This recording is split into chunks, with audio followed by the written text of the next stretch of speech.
Magandang araw mga kaibigan. Update lang sa fund drive natin para sa pagtulong sa Brave 18 Marines. As of now, meron na pong naipon na pera from your donations na 125,000 pesos. Galing ito sa mga kababayan natin na nagmamahal ng demokrasya, katotohanan. May mga nagpapadala, mga 5 pesos, Gs, 15, 20. Of course, yung iba rin, medyo malaki. But nakakatuwa po, itong mga nagpapadala kahit hirap na hirap sa buhay, naiipon yung maliliit na padala, kaya lumalaki yung naipon na pera. Mayroon na po tayong nakuhang bank account number and bank account name, ipapadala na natin ngayong araw na ito. Sa mga gusto pang magpadala, ito po yung bagong GCash number natin, 0966-265-8480. Ulitin ko, 0966-265-8480. Kung magpadala kayo sa labas, hintayin nyo yung confirmation.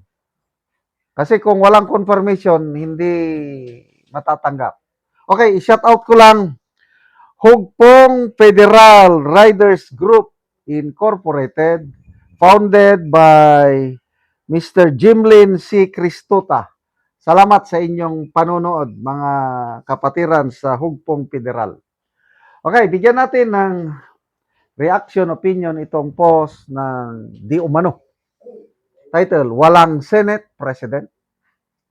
Senator Francis Escudero said, the Senate currently has no sitting president, stressing that Senator Win Gatchalian is serving only as acting Senate President and Senate President pro tempore. Speaking in a podcast released on Sunday, kahapon, Escudero maintained that the position of Senate President remains vacant amid the ongoing leadership dispute in the chamber. So ganito ang sabi niya, ngayon walang Senate President, kasalukuyan ang Senado. He also pushed back against the notion that Senate blocks automatically align with either the administration or the opposition. Sabi niya, dagdag ko, hindi porket majority ka, kakampi ka ng administrasyon. Hindi porket minority ka, kakampi ka ng opposition. So una, ang pagkakaintindi ko dito, hindi niya kinikilala ang pagiging Senate President ni Senator Cayetano. So talagang sa paningin ko, kasi sabi niya wala siyang kinakampihan. But ngayon, wala na siya. Umalis na siya sa tinatawag na Brave 13. Yan ang tingin ko. At kumampi na siya sa grupo ni Soto, Gatchalian at iba pa. And sabi niya, hindi porke kasama ka sa grupong ito ay maka-administrasyon ka. Wala na. Totally. Nung una, bilib na bilib ako dito kay Escudero eh. Yung hindi siya nahahawakan sa leeg. Tignan nyo nung People's Initiative na ginawa ng Powers That Be noong 2004. Una, Subiri ang Senate President. Hindi nila nakaya.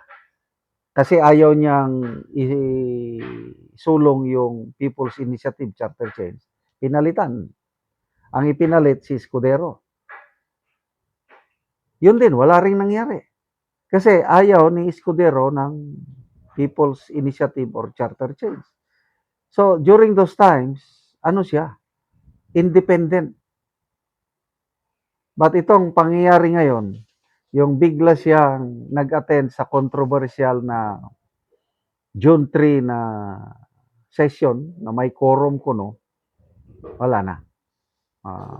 Agree ako doon sa sinabi ni Senator Camille Villar na masahol pa kay who does not pay yung kakalas. At ngayon, kumalas na siya. In the same podcast interview, sinabi rin niya na nababahala siya yung political career niya kasi daw baka marami ang magalit at tatawagin siyang who does not pay. So, ganyan talaga ang buhay ng tao. Whatever you sow, you reap. Magre-re-election pa naman ito. So, bahala na tayo, taong bayan, sa 2028 kung sa podcast interview, hindi pa naman niya sinabing tatakbo siya. Hindi, pinag-iisipan pa. Kailang, kung tatakbo man siya, sa tingin ko mahirapan siyang manalo.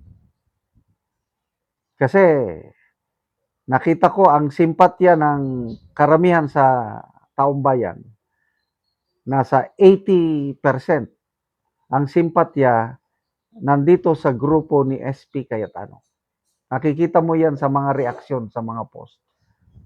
Yung mga tumatawa, example dito, yung tumatawa sa kanilang mga payag, hindi naniniwala, tingnan natin nagpayag siya. Walang Senate President. So, hindi niya kinikilala ang Senate Presidency ni SP Cayetano. 17,000 ang nag-react, 14,000 ang tumatawa, 1,800 ang galit sa kanya, 1,500 lang ang nag-like. Percentage, 95% tinatawanan o galit sila kay Escudero. And, of course, sa Black, Soto, Gatchalian Black na kinabibilangan niya ngayon. Talo. I tell you, kung election na ngayon, tingnan natin kung sino ang pupulutin sa Kangkungan, pupulutin sa Inidoro.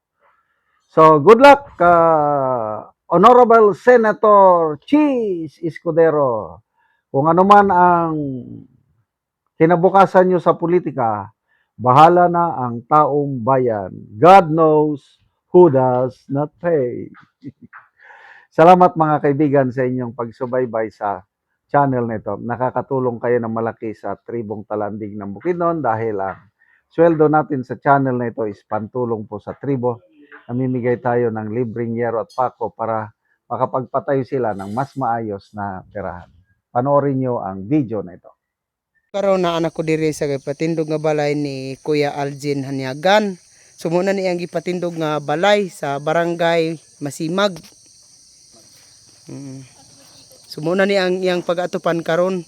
Sumuuna ni ang yero nga gitabang sa iyaha nga iyang makaatop karon.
Og karon naman na gid sa pag-atop ang ginatabang nga yero, so makita gid nato nga nakaatop na gid sila sa ilang gipatindog. May buntag, salamat kayo sa Ginoo unang-una.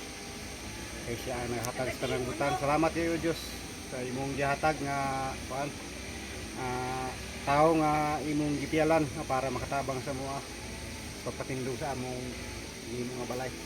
Tagaan mi og napulo kasi. Salamat guys nag-donate more power.